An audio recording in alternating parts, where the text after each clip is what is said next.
Այո, ԿՊ-ն ունի իր վստահությունը Իշխան Զաքարյանի եւ նույն Գեգամ Նազարյանի մասով, որովհետեւ նրանց վերջին ժամանակների արած քայլերը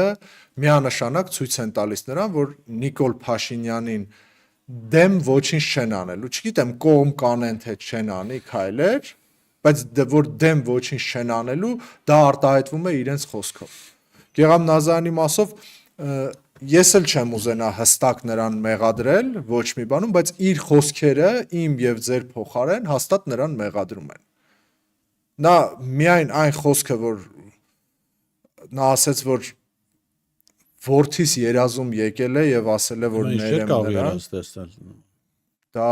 եթե նույնիսկ տեսել է, թող պահեր իր մեջ։ Երազը նախ դա քաղաքական հիմք չի, որ դու քաղաքական հայտարարություն անես երազի հիման վրա,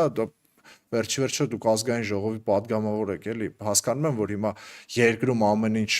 ահավոր ձևի անլրջացած է, բայց նման որակի բերել, որ ազգային ժողովի падգամավորը պատերազմում, որը հրահրել եւ պարտության է տարել Նիկոլ Փաշինյանը, կանգնի ասի, որ իմ որդին եկել է եւ ասել ներել եմ, դրա համար հիմա բոլոր այն ծնողները, ովքեր որ դեմ են արտահայտվում Նիկոլ Փաշինյանին, չեն ընդունում Գեգամ Նազարյանին։